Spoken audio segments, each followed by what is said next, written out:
좋은 아침입니다. 오늘은 6월 4일 목요일입니다. 즐겁고 감사한 하루 되시기 바랍니다. 오늘은 고린도전서 3장 말씀을 함께 보겠습니다. 바울은 이 고린도서에서 이미 구별되는 두 그룹에 대한 사람들에 대해서 말했습니다. 하나님의 영을 받지 않아서 영적인 진리를 이해할 수 없는 육에 속한 사람이 있었다고 14절 어제 말씀에서 나왔고요. 이 사람을 에베소서 2장에서는 허물과 죄로 죽었다 라고 묘사를 하고 있고, 또 요한복음 3장에서는요 아직 거듭나지 않은 사람이다 라고 설명을 하고 있습니다. 그 반면에 어제 말씀에 나온 것처럼 그리스도의 마음을 소유해서 영적인 진리를 깨달을 수 있는 신령하며 성숙한 그리스도인이 있다라고 설명을 했죠. 그런데 이제 여기서 바울은요 대다수 고린도 교인들이 포함되어 있다라고 볼 수 있는 세 번째 범주를 언급합니다.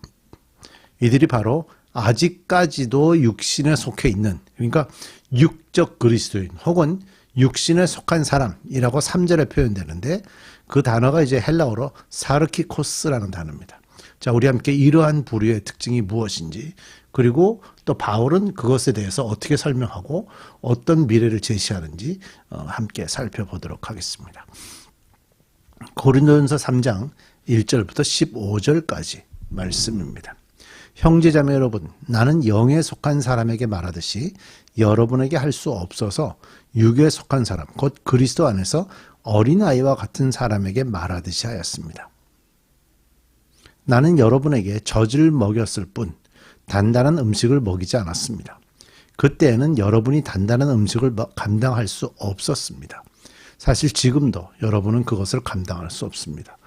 그 젖을 먹인다는 말은 갓난아기라는 거죠. 좀 성숙해지면 점점 더 음식의 양과 음식의 내용이 달라지죠. 또 이가 많이 나고 성숙해지면 보다도 훨씬 폭넓은 음식을 섭취할 수 있는데, 갓난아기들한테는 그런 모든 것을 먹일 수가 없습니다. 그러니까 여기서 육적 그리스도인, 곧 육에 속한 그리스도인들은 아직까지 단단한 음식을 먹을 만한 준비가 되어 있지 않다라는 것을 지금 말씀하고 있습니다. 맨 처음 그리스도인이 되었을 때는요, 즉 단순하며 초보적인 그리스도의 가르침으로 양육받는 것이 당연합니다. 그러나 단단한 음식보다 젖에 머물러 만족해버리는 것은 장성하지 못했다라는 것을 나타내죠. 아기들이 이제 젖을 떼는 것을 힘들어해서 상당히 클 때까지 계속해서 젖을 먹일 수밖에 없는 환경이 이어지는 경우들도 있는데, 아무래도 그러다 보면 좀 더 성숙한 음식, 장성해서야 먹을 수 있는 음식들을 먹을 기회가 좀 줄어들겠죠.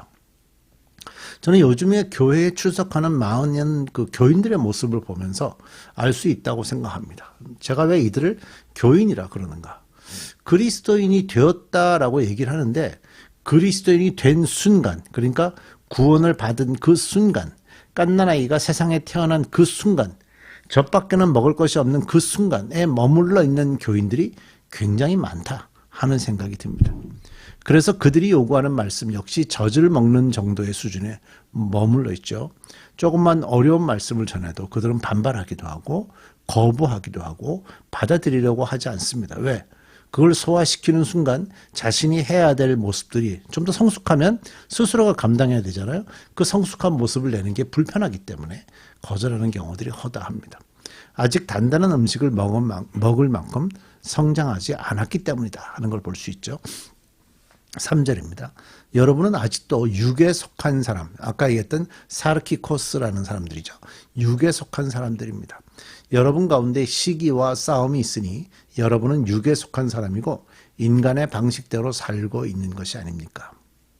그러니까 육에 속한 사람, 육적 그리스도인들은요, 여전히 성령이 아니라 육신의 지배를 받습니다. 바울의 말을 빌자면 육신으로 행하는 것은 하나님 중심의 방법, 곧 성령으로가 아니라 자기 중심적인 방법이다.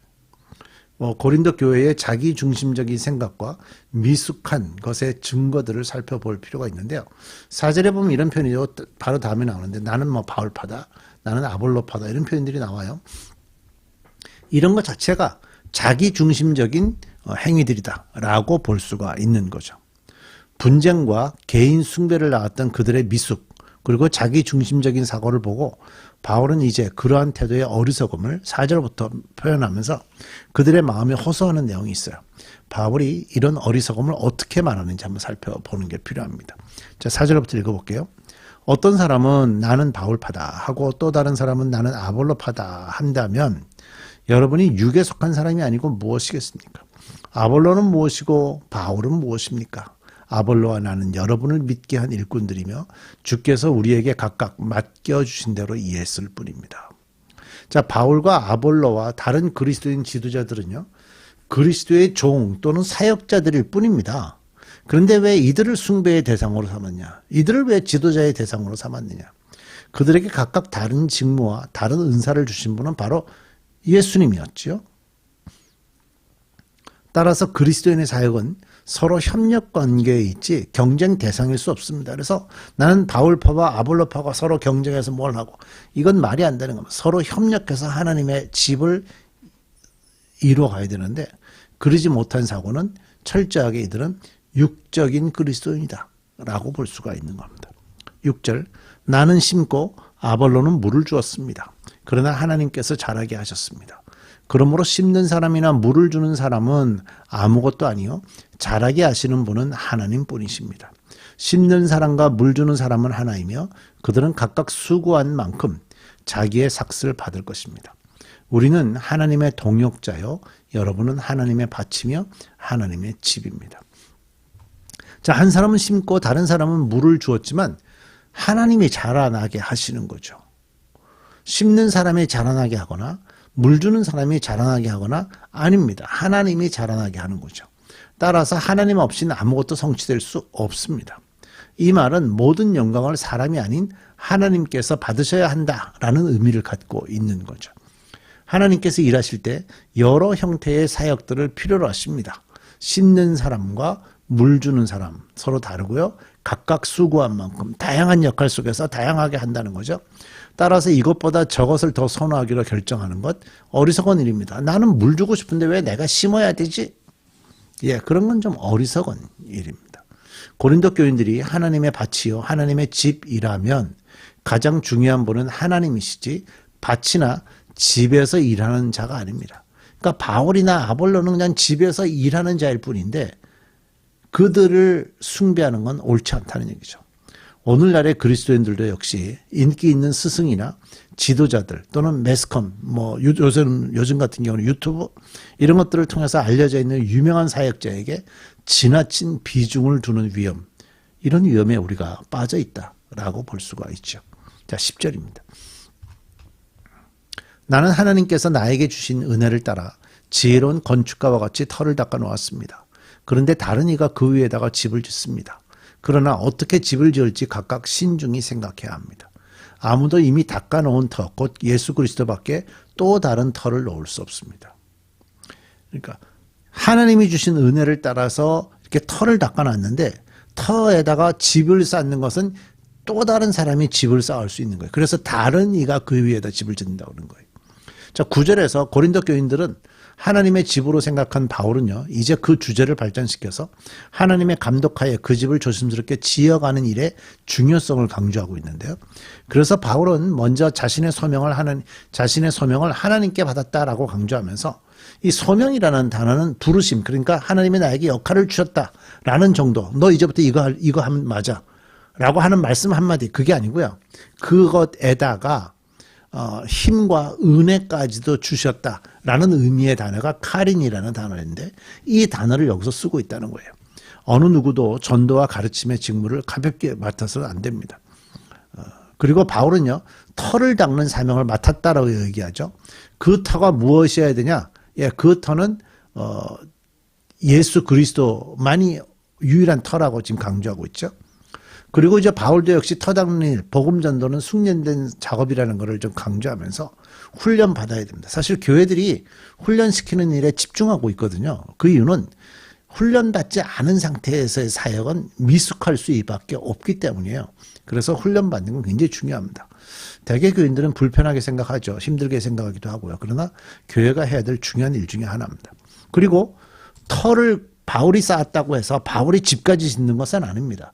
집은 다른 사람들이 집을 짓는 거죠. 그러니까 바울 혼자 가는 것도 아니고 아볼로 혼자 하는 것도 아니고 함께 맡은 자들이 그 사역들을 감당하게 되는 겁니다. 그래서 본문에 등장하는 아볼로라는 사람은 특별하게 그리스도인들을 가르치고 양육하기 위해서 온 사람이고요. 그 사람을 통해서 그런 사역들이 이루어지고 있었겠죠. 자, 12절. 누가 이 터 위에 금이나 은이나 보석이나 나무나 풀이나 지푸로 집을 지으면 각 사람의 업적이 드러날 것입니다. 그날이 그것을 밝혀 보여줄 것입니다. 그날은 불로 나타나기 때문에 그래서 그 불이 각 사람의 업적이 어떤 것인가를 검증하여 줄 것입니다. 어떤 사람이 지은 작품이 그대로 남으면 그는 삭스를 받을 것입니다. 어떤 사람의 작품이 타버리면 그는 손해를 볼 것입니다. 그 사람은 구원을 받을 것이지만 마치 불 속을 거쳐서 살아나오듯 할 것입니다. 13절에 이제 그날이라는 단어가 나오는데요. 그날은 우리가 쌓은 그것이 시험을 받아 평가되는 심판의 날입니다. 그날에 무익한 것은요, 아무것도 남지 않게 될 것이고요. 모든 그리스도인들이 다 집을 짓게 되는데 나무나 풀이나 지푸로 집을 지으면 불이 나고 나면 뭐가 남죠? 아무것도 남지 않습니다. 그래서 그걸로 평가가 된다는 거죠. 참된 그리스도인들은 그날에 구원을 받겠지만 우리의 공력이나 봉사도 또 평가를 받고 보상될 것입니다. 여러분들이나 저나 함께 집을 지어가야 합니다. 함께 교회를 지어가야 합니다. 각자의 부르심에 맞게 하느님의 집을 함께 지어 가십시다.